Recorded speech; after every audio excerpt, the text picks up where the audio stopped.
તો રાજકોટના જંગલેશ્વરમાં મેગા ડિમોલેશનની નોટિસને પગલે રાજનીતિમાં ગરમાવો જોવા મળ્યો છે।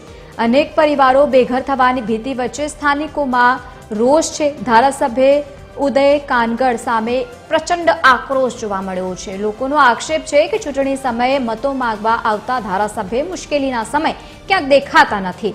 સ્થિતિ એટલી ગંભીર છે કે કેટલાક પરિવારો ટ્રેક્ટરમાં ઘરવખરી ભરીને વતન તરફ જવા મજબૂર બન્યા છે। સ્થાનિકોની વ્યથા છે કે જંગલેશ્વરમાં રહેતા હોવાથી કોઈ મકાન પણ ભાડે આપતું નથી। આ લડતમાં ભાજપના જ કોર્પોરેટર નરેન્દ્ર ડબ મેદાનમાં આવ્યા છે। તેમને વહીવટીતંત્ર સામે સવાલો ઉભા કર્યા છે અને જેની સામે જિલ્લા કલેક્ટરનું કહેવું છે કે તમામ કાયદાકીય પ્રક્રિયાને અનુસરવામાં આવી છે। મારી હોવા જે 3 દિવસથી આવી અને અત્યારે કન્યાવર બાંધેલો ક્યાં નાખવાનો, અત્યારે મને ક્યાં જવાનું? અમને કોઈ મકાન નથી દેતું, હાયરનું નામ પર તો કોઈ મકાન દેવા રાજી નથી। તમારે જવાનું ક્યાં? અમારી રળી કમાણી અમે આમાં નાખી છે। અમે 35 વર્ષ રહેવી છીએ, ત્યાંથી બધા ત્યાંથી સરકાર ક્યાં ગઈ હતી?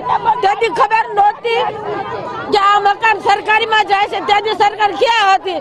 અને હવે અત્યારે અમારી રળી કમાણી કાનાની કમાણી ઉપર અમે મકાન કર્યા તો અત્યારે એમ કહે છે કે અમારે જમીન જોઈશે, તો 50 વર્ષ પહેલા સરકાર હતી ક્યાં?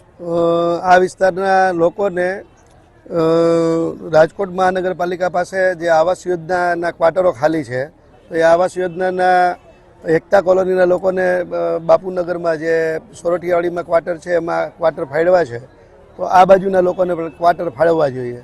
આ ડિમોલેશન વિસ્તાર બાપુનગર સ્મશાનથી લઈ અને રિંગ રોડ સુધીનો વિસ્તાર છે। આ મોટો વિસ્તાર છે, લોકો શ્રમજીવી છે, રોજનું ને રોજ કમાઈને ખાવાવાળા છે અને આવા શ્રમિક લોકોને બાળકો એસએસસીમાં 12મા ધોરણમાં ભણે છે તો એમને ન્યાય મળવો જોઈએ।